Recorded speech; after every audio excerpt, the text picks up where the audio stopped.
Top of the morning to you, Matt. It's St. Patrick's Day, in case you forgot. I think you forgot. Oh, I did. I'm not wearing green.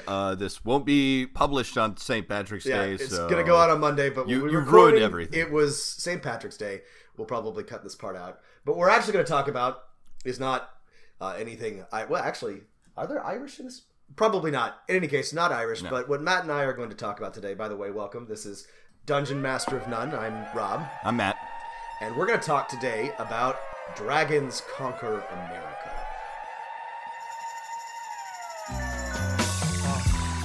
You better roll them dice. You never know if it could change your life. Take a chance, you need a wrong or right. You never know if you don't roll them dice. You better roll them dice. You never know if it'll change your life. Take a chance, you need a wrong or right. You never know if you don't roll those dice. And Matt, do you have anything you want to say about this before we jump into it? Here's the basics. This is a Kickstarter that will be live, even though it's not St. Patrick's Day, this will be live when you're listening to this. This is its second Kickstarter. It's a core rule set, so it's a new system like, Dungeons & Dragons 5th edition or Shadowrun, so the game has everything you need to play. It failed once before amid some significant controversy, and now it's being relaunched. So the idea behind Dragons Conquer America is that it's, how do I want to put this? It's a reimagining, sort of an alternate fantasy history of the Spanish conquest of the New World, I guess is a way to put it. There are European dragons, and there are Mesoamerican dragons, and there's still Hernan Cortez and Montezuma and all the figures that you know and love from the supremely violent period of history that was the Spanish conquest of the Aztecs. And there's a lot of interesting things here, but that's the basic idea behind it. It's both a campaign setting and a new system. And let's talk a little bit about the system before we get into other things. Matt, does this resemble anything that you're familiar with? I was trying to read through the rules, and there's a deck of cards, but it can also play you can dice. Use cards or dice, and if I remember this correctly, it's the same or a very similar system to a previously published transhuman RPG by the same publishers called Faith 2.0. Right.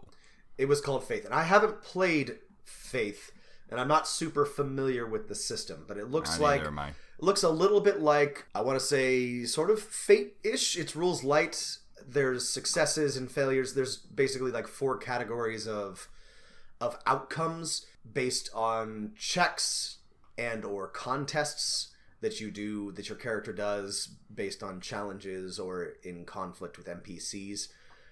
Without testing it, I can't say if it's good or bad, but so this is interesting. So a lot of Kickstarters don't have their own system; they work within an existing system, and so this is sort of an interesting challenge for the creators of Dragons Conquer America. It seems very sort of storytelling-esque in that the main resolution, instead of rolling a die, though you can use dice, is sort of a series of flipping cards to see if you find out. You're very likely to end up with, instead of failing, some kind of Pyrrhic success where the dungeon master creates an additional, complication or bad thing that happens to you as you succeed in a task. So, if you, try and bribe the guards, maybe you succeed in bribing the guards, but now you're, you've alerted the main villain of your presence or something like that. It's very, there are a lot of games that have this kind of storytelling. Right. I guess it's a little bit like Edge of Empire, right? It's got, I think in theory there's going to be proprietary cards or proprietary dice that have the different symbols on them that indicate the outcomes of your rolls or your draws. So that's potentially kind of interesting. This is sort of ambitious for a Kickstarter. In the past, there have been some pretty successful role-playing game Kickstarters, but they were all run by people with audiences or with a history. Monty Cook did one. I think wasn't Numeria. Yeah, that was a Kickstarter. It was a Kickstarter, a very, very successful one. But that's, of course, Monty Cook we're talking about here, a veteran of the industry and somebody with a large following and who can be trusted to do a good job with a role-playing game. But enough beating around the bush. Let's get to the meat of the issue. Let's get to the reason why anybody knows about Dragons Conquer America at all. Matt, do you want to start with this? Sure. So, Dragons Conquer America, the theme of the RPG is there in the title. There's dragons, it's fantasy, it's about the confrontation between the not Spanish, the fantasy Spanish, and the fantasy Aztecs and other people of Meso and Central America. And it's set in the New World, except there's magic and dragons and monsters and things like that. Why this would strike anyone as controversial, I don't know, except, it's the foundation of empire, genocide, slavery, forced religious conversion, there's a lot of shit going down there. Right, and Dragons Conquer America doesn't shy away from the source material. Kind of leans into it. There is actually a mechanic for human sacrifice in this game. You can perform ritual sacrifice and gain boons from it. There is slavery, there is murder. It does really try... Well, there's just like so much to talk about here, because I don't know that I think the authors believe themselves to be and intended to portray a fair accounting of this fantasy conquest of America. The Europeans are portrayed explicitly as bloodthirsty and rapacious and, having less than salubrious motives towards this conquest, but at the same time they're also portrayed as industrious and powerful and hyper competent, when in real life Cortez and most of the other conquerors of the Americas tripped dick first into success by happening to bring with them virulent diseases and stumble into political situations that were easy to exploit. Right. And to the author's credit, right, they mentioned that, the Mexica or the Aztecs or whatever their fantasy stand-in, they rule over a bunch of people who are probably would be, ready to rebel given the opportunity and stuff like that. So, they acknowledge some of this, but again, you're asking people to role play Christian missionaries and Aztec sacrifices. This isn't even the main focus, but it's set in 1512, Spanish, Hispaniola, and Native America. They have specific spells that Jewish characters, or they say like Abrahamic priests, can cast. I'm like, this is like after the defining moment in the history of race and like the sort of the expulsion of Jews from Iberia, back to sort of other places in the Mediterranean, or if you went in the way of the Portuguese, shipping thousands of them to, was it Sao Tome or something like that? And there's not like a lot of acknowledgement of that, and I found that as someone who's looked at that a lot in history, a little glaring omission. Yeah, and from my end, as a student of colonial America, there's a lot of effort put into accurately or paying attention to the native peoples. I don't know what they're called in Dragons Conquer America. They're like the Meztica or something like that. But all of the native people. Sorry, Matt. Do they have a name? No, go ahead. Yeah. All of the native people are faux Aztecs, right? There's no real like Mayan equivalent or Inca equivalent. Like there were distinct, not just within the Aztec Empire, distinct cultures, but competing people groups and ethnicities and language families that had entirely different lifestyles and cultures and empires that I don't think are reflected in Dragons Conquer America. Dragons Conquer America seems to depict a new world that is all bloodthirsty Aztec warriors and, sultry sun priestesses. Right. I mean, one of their, like, key arts is, like, some sort of Aztec sun priestess wearing absolutely nothing, showing a ton of underboob. Ah, yes. The underboob. But, So, I mean, this is, Yeah, go ahead.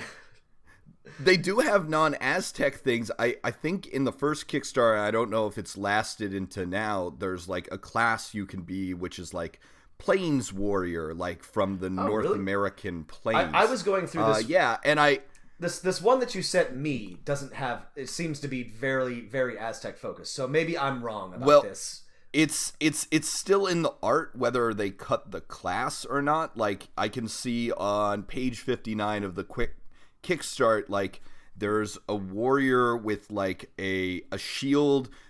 As people who lived in Oklahoma is quite familiar to us, and is wearing like deer skin. Oh, I see. I see that shirt with fringe, right? Okay. Which is again not sure if that's entirely accurate, because remember those plains cultures hadn't formed yet because there weren't horses, right? So that's another non-historically accurate thing in this. So maybe my criticism isn't entirely fair. Based on the 113-page quick start that I saw, I didn't see any real deviation from an Aztec theme, though in some of the art, Matt is correct, there appear to be some different variations on culture, definitely some Plains Indian types. Dancing across the water with his galleons and guns, looking for the new world and the palace in the sun. On the shore lay Montezuma with his coca leaves and pearls. In his halls he often wandered with the secrets of the world, and his subjects gathered round him like the leaves around the tree.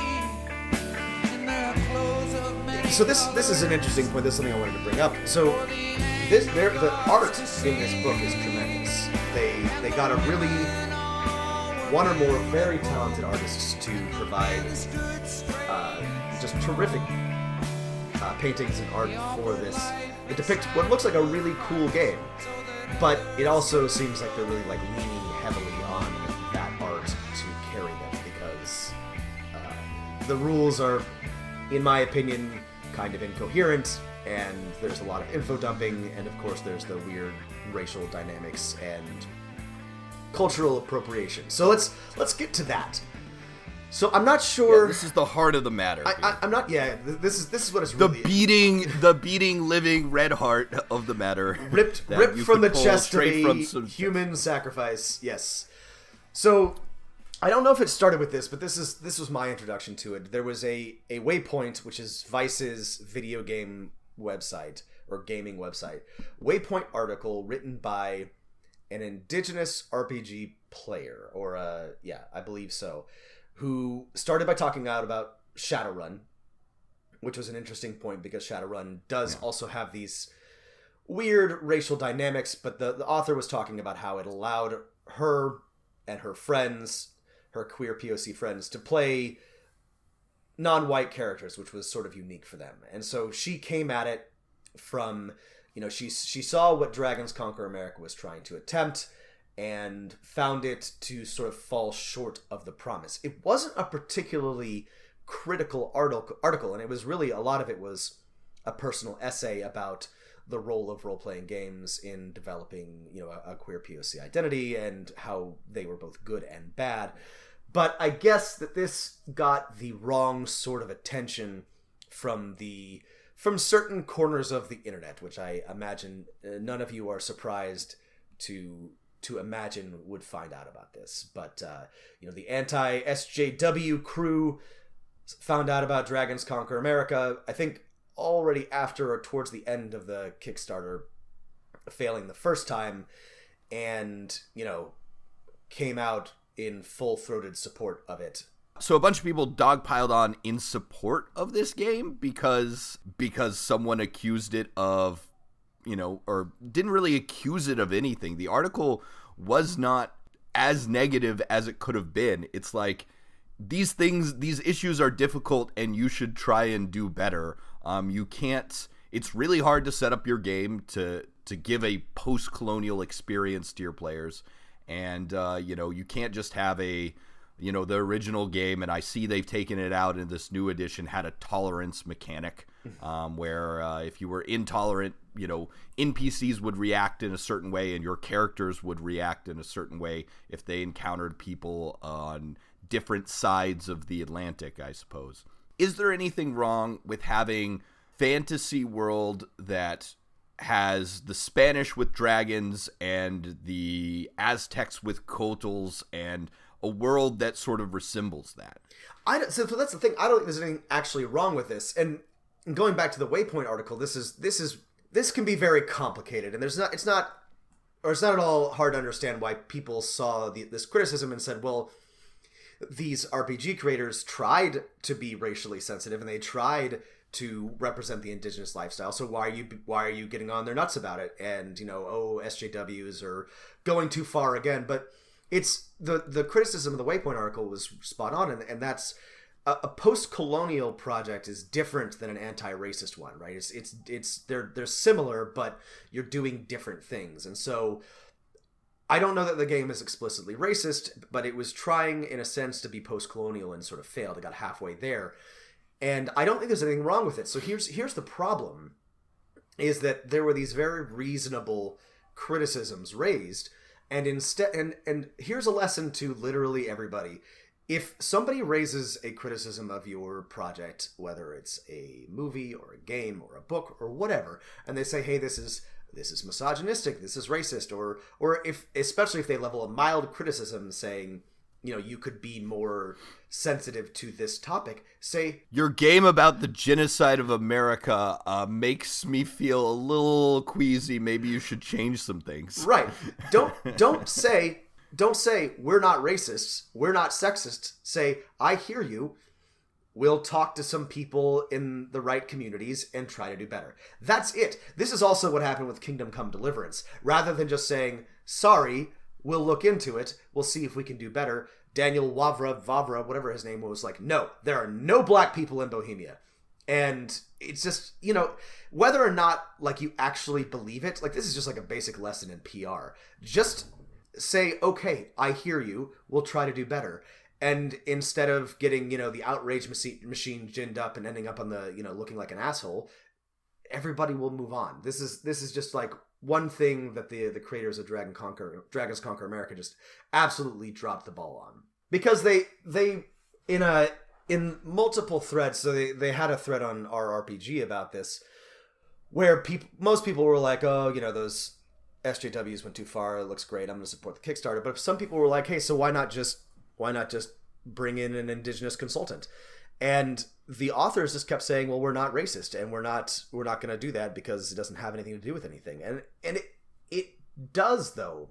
It's not pandering. It's not, bowing to the whims of something. It's not compromising your vision to bring in somebody with a different cultural perspective. It helps you make a better game. It helps you make a more accessible and a better situated and more richly considered project if you bring in different perspectives. And that's there's no like controversy around that. It's very easy to prove, and it's very demonstrable, especially in modern, creative pursuits.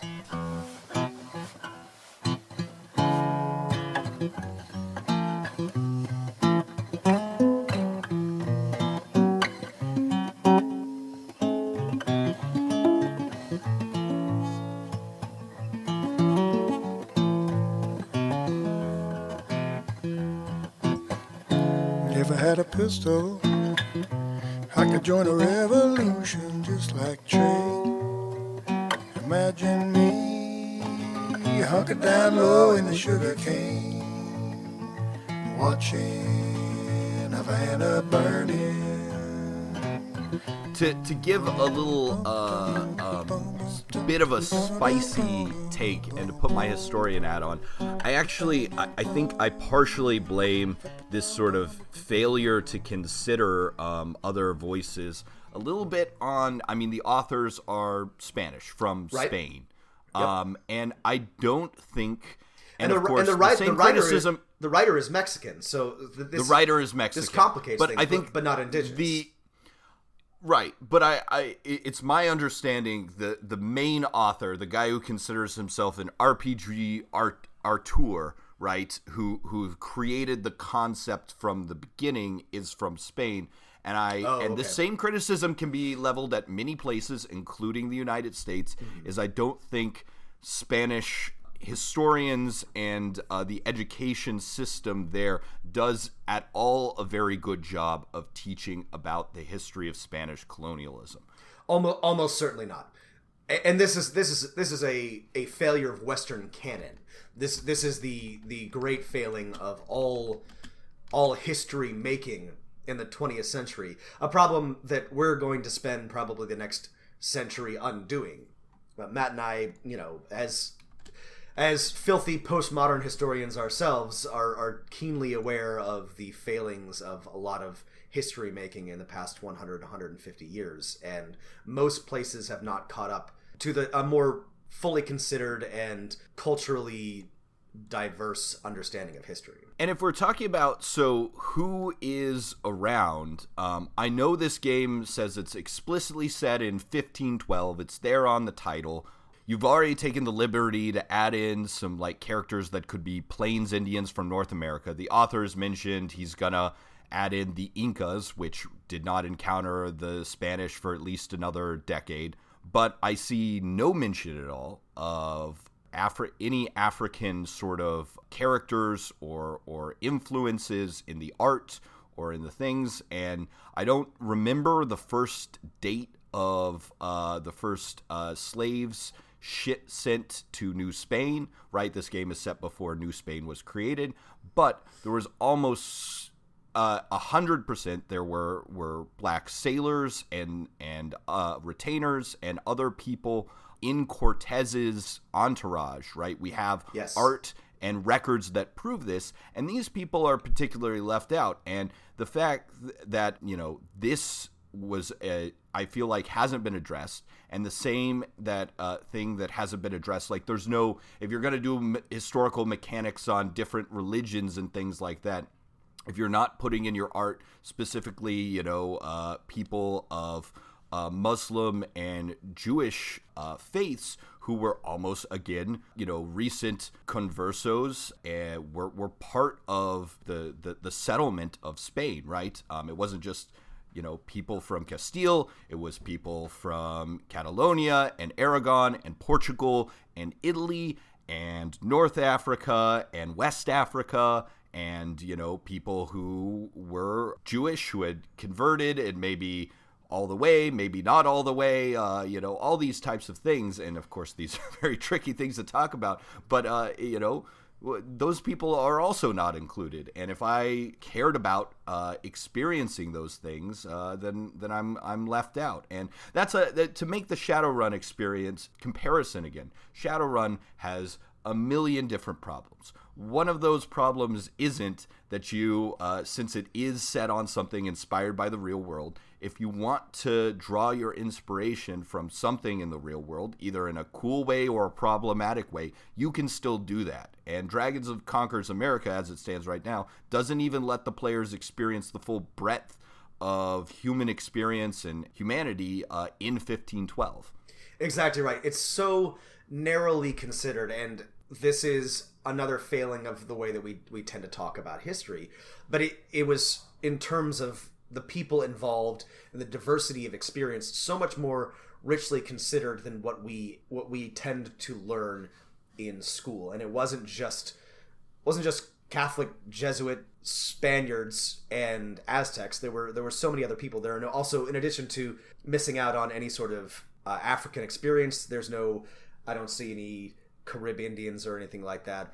any right. If you're talking non-Aztec Indians, the Taino, the Caribs, the Arawak, they're all there. They were all part of Cortez's expedition, right? This is all history nerd stuff, and so we're not actually upset that they're not included. It feels like, to place such an emphasis on this being a historical project and to leave so much out just feels like a missed opportunity. And more to the point, I think that the authors continue to insist, and I do think they really did try to balance and be fair to the indigenous peoples in their game, and to make them noble and wonderful and powerful in their own way, and to not be explicitly racist, and to not, celebrate the genocide of Native Americans. But in doing so, they have very obviously fetishized these people. They have created recreated the noble savage myth. The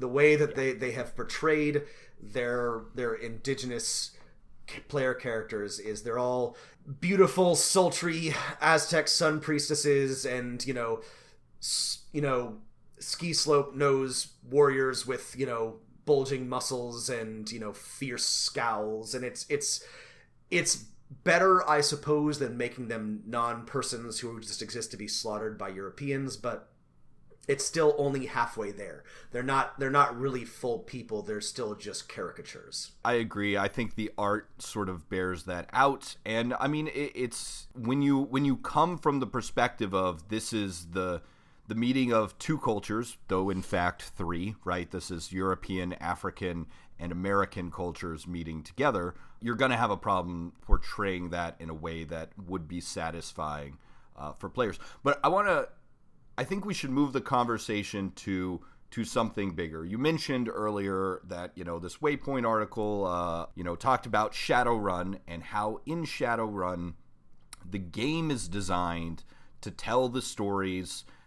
You can do lots of different things, but the game is really, when you're Shadowrunners, you're fucking sticking it to the man and stealing from corporations, and you can work for corporations, right? But yeah, I've never played a Shadowrun game where we're like evil agents for a corporation. Right, nobody actually wants to do that. Right, we take jobs from them, right? But we're never like just their complete stooges, right? And so the game engenders the sort of play of, you're fighting against these things, right? Right. The author of the Waypoint article specifically says Shadowrun isn't a post-colonial game, but it lets you tell post-colonial stories, right? That's the success of Shadowrun, is that even though it's not designed perfectly well, it gives you the freedom to tell the right kinds of stories.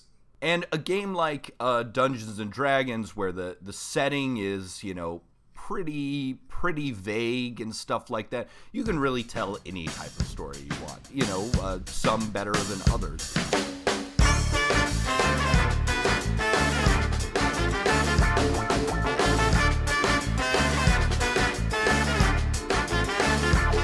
Soy gringa en una tierra latina chelita, en un país central. Quiero conocer todos lados, desde soy a la cima de Salco.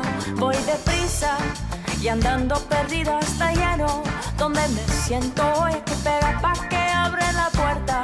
Cómo llegar hacia atrás y que siga abierta. Sube, sube al 7D, vamos a ver al mundo. Sube, sube al 7D. Sube al 7D, vamos a ver al mundo. Sube al 7D. But let's look at, with the materials we've seen so far, with the setup of, again, it's 1512, the Spanish have bases in the Caribbean, they're just encountering the sort of more powerful empires of Mesoamerica. It seems like the default is that you're sort of groups of adventurers of both Iberian and American origin sort of mixed together, which I've not really explained how those groups are created, sort of, and you can do jobs for either side or discover ancient temples and then use your weapons or power to help out either the Spanish or the Mexica. So is this setup, what sort of play does that facilitate? So I want to go to something bigger. Does the setup, this sort of, the Spanish are ready to invade, or the Iberians are ready to invade America. There's these powerful empires that also have magic. The Spanish have dragons. I guess the player characters are like usually supposed to be a mix of people from both cultures that are like exploring ancient ruins and finding magical artifacts. Does this sort of basic setup of the game facilitate a type of play that lets people tell interesting stories and maybe, anti-colonial stories? Or is it really just set up to be like, you should get on dragons and fucking raise Tenochtitlan? There really is basically the way that it's been set up. There's only one type of story to tell, and that's a conflict between conquistadors and Aztecs, basically. And that's not unappealing. For me, I would relish the opportunity to play a Jaguar warrior and, bash some Spanish heads in. I think that sounds like fun. I would absolutely play in that campaign. But it is limiting. And I wonder if it wouldn't be better to situate this as a board game. Something like one where you're playing out a scenario where there are two sides, which is more structured, rather than positioning this as a tabletop RPG, because there really isn't the flexibility to tell a lot of different types of stories.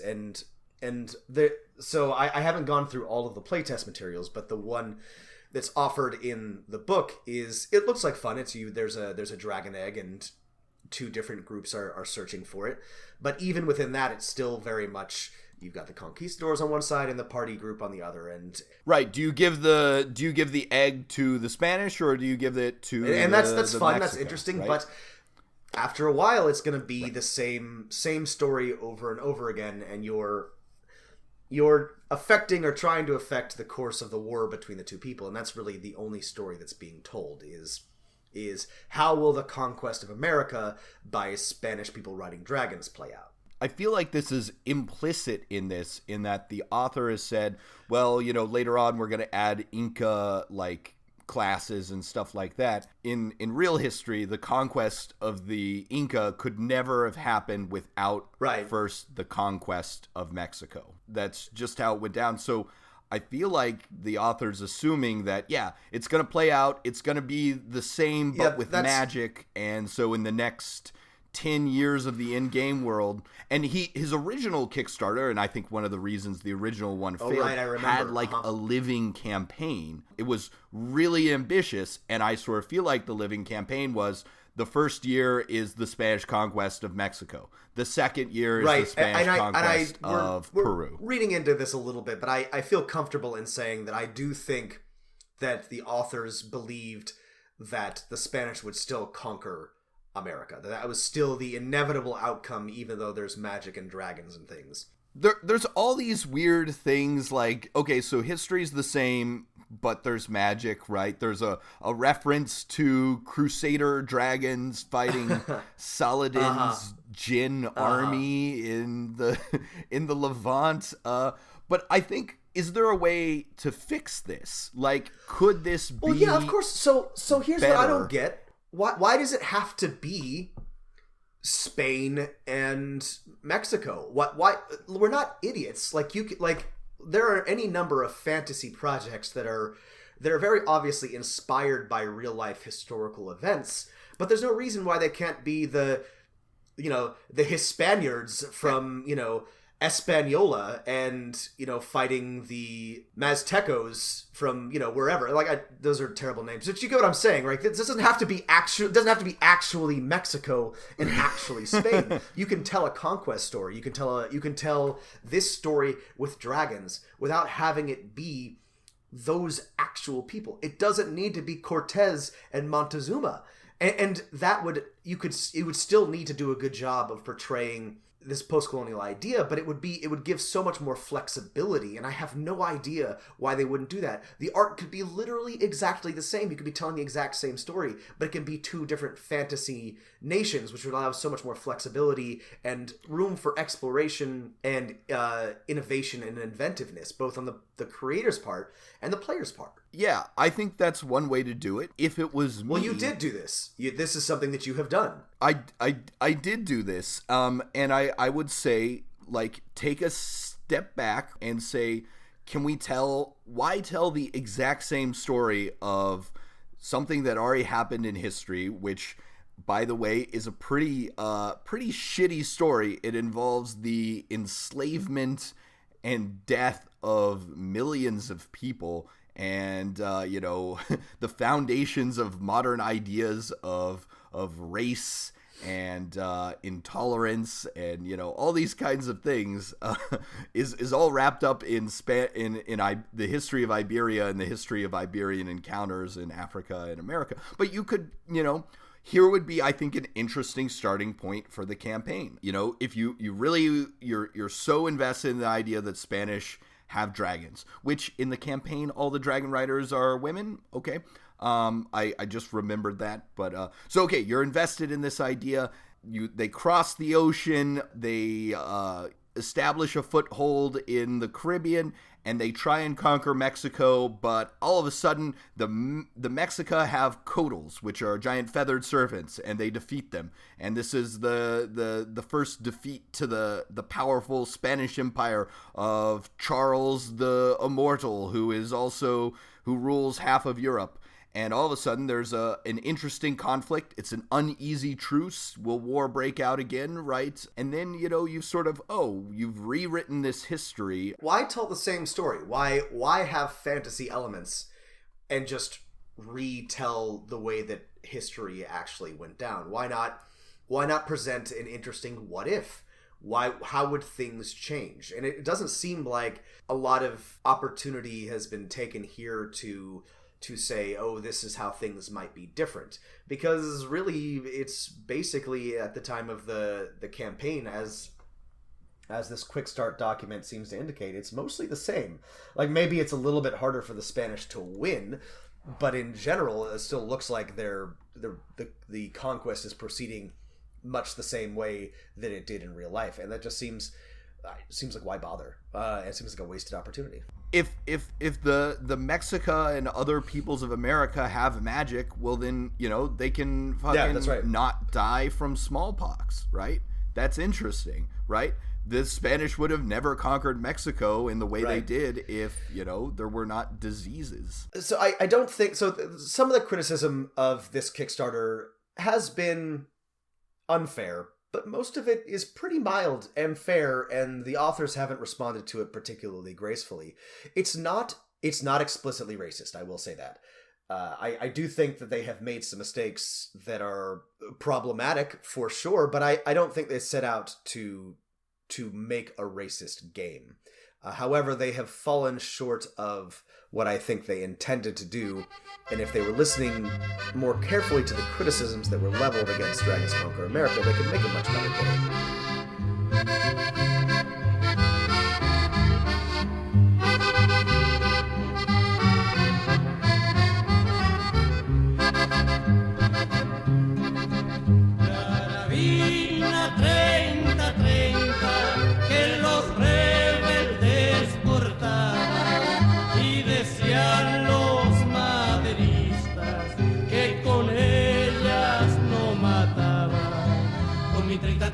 Me voy a marchar, antes a las filas de la rebelión.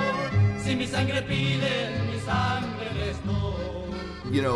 The author, really, wants to make a game that is about, road to El Dorado, right. Swashbuckling adventurers, explore the untamed wilds of America.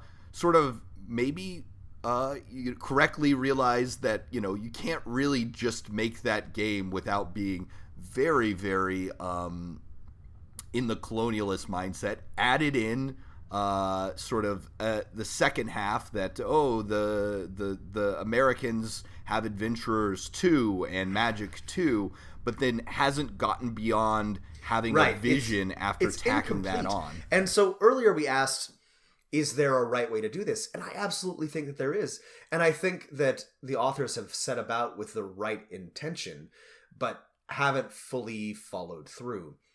And for me, the issue is very much that they've gotten halfway there, that they've tried to give indigenous peoples in this agency, but instead they've just sort of half-assed it and made them, like I said, noble savages, objects of fetishization, again, sexy Aztec babes and noble Aztec warriors, and that's better, again, than just being cannon fodder, but it's still not quite good enough. It's not giving them they're not giving them fully realized personalities and lives and cultures.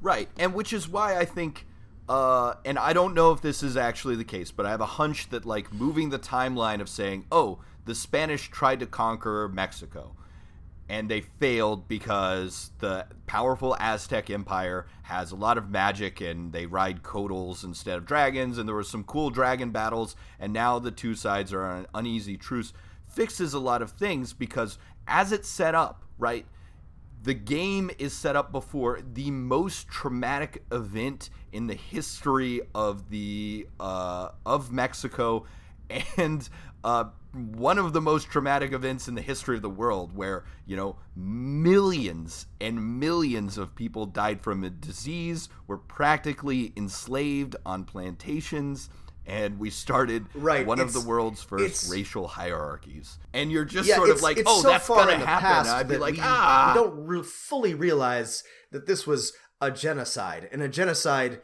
on par with any that the modern world has had to offer. An absolute just bloodbath and catastrophe, population collapse.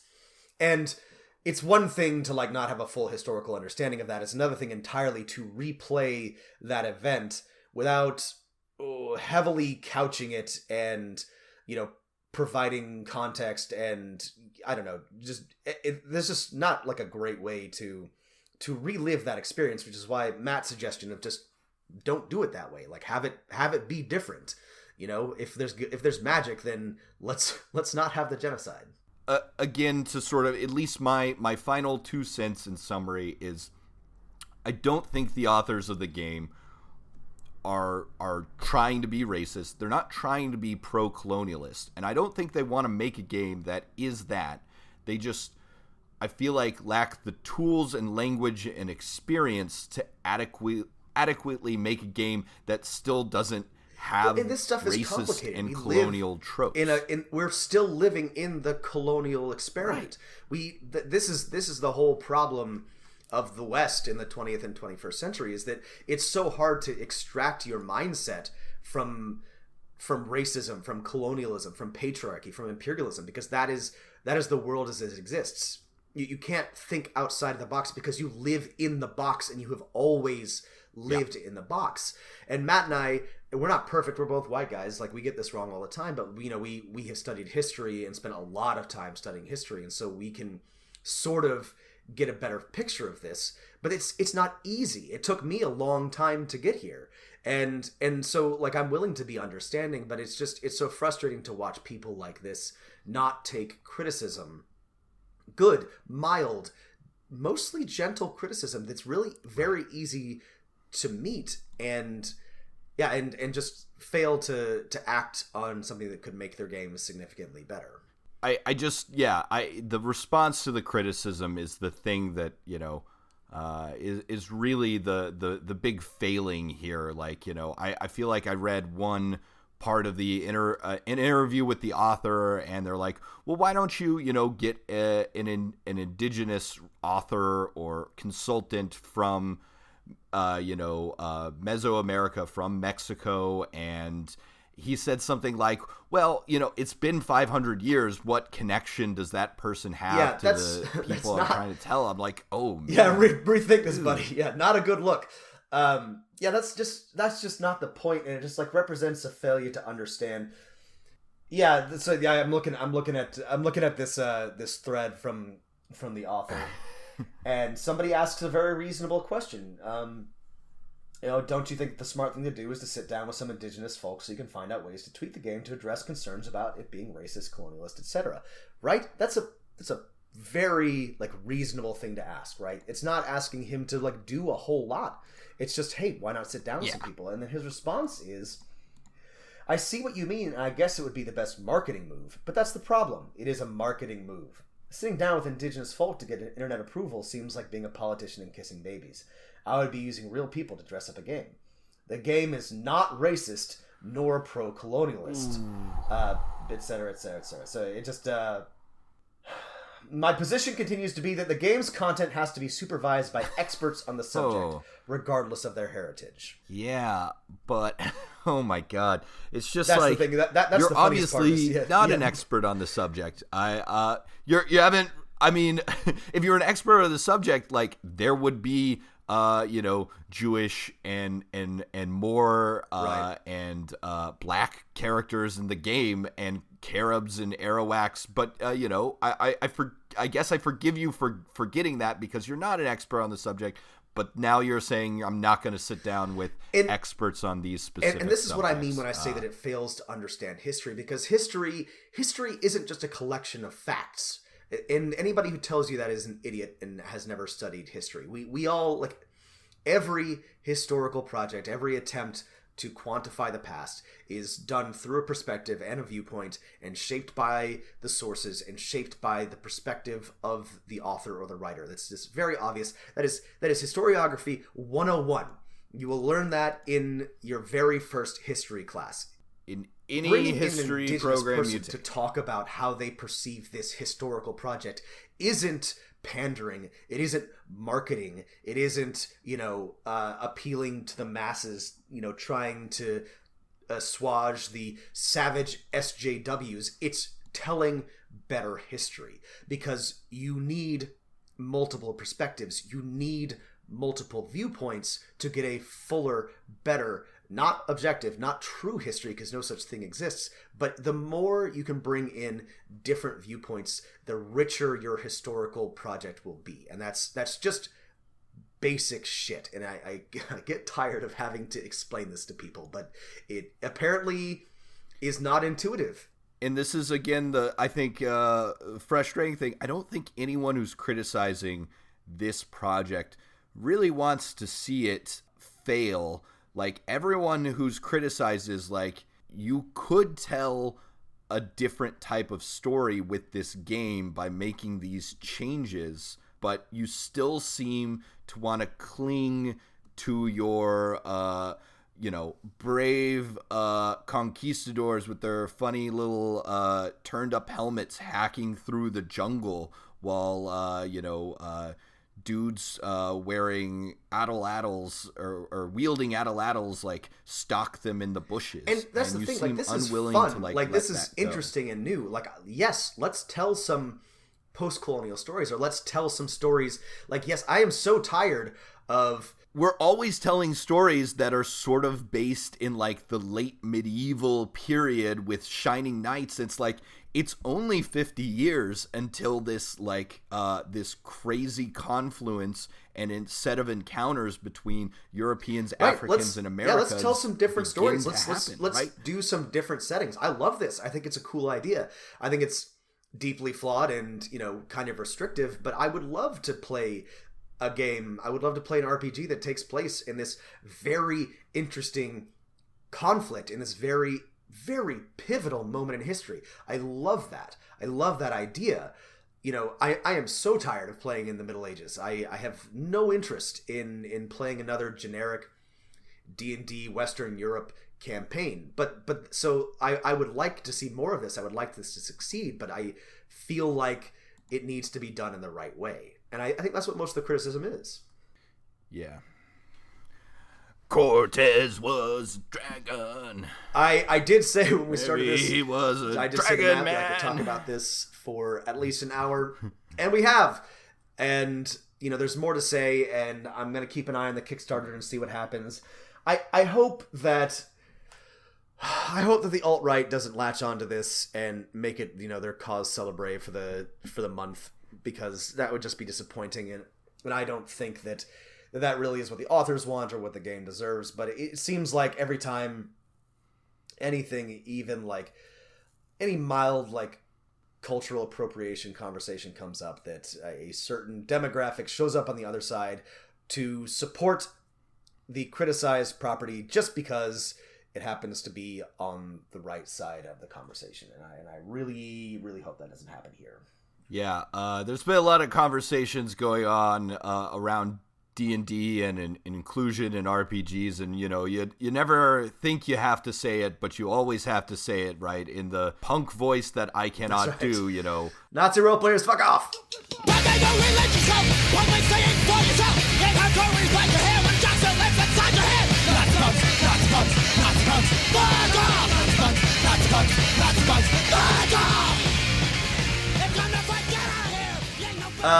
And yes, you should fuck off if you're a Nazi role player. Fuck off. There was another Kickstarter property that Matt and I wanted to talk about, but I think that I could spend an equal amount of time talking about that, and we are almost at the end. So let us leave you with just some parting thoughts. History is complicated. It is okay to try to represent indigenous peoples and try to tell a different story, and it's not necessarily racist to do what Dragons Conquer America does, but listen to criticisms, get some additional perspectives, try to do better, and, you know, it doesn't have to be like this, folks. It ain't so hard. Signing off from somewhere over Tenochtitlan as a sexy nun on the back of a scaly dragon. We are Dungeon Master of None. Yeah, signing off from in the shadows of a scary totem. I'm a dude wearing a sealskin outfit and staring out at the Pacific Ocean. We'll see you all next time. This is Rob, and this has been Ta-ta. Dungeon Master of None. Bye-bye. Have a good week, everybody.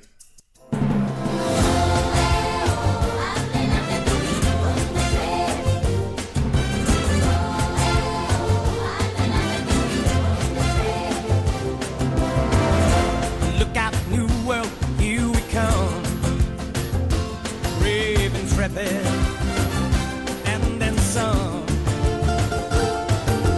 pioneers of maximum audacity, whose resumes show that we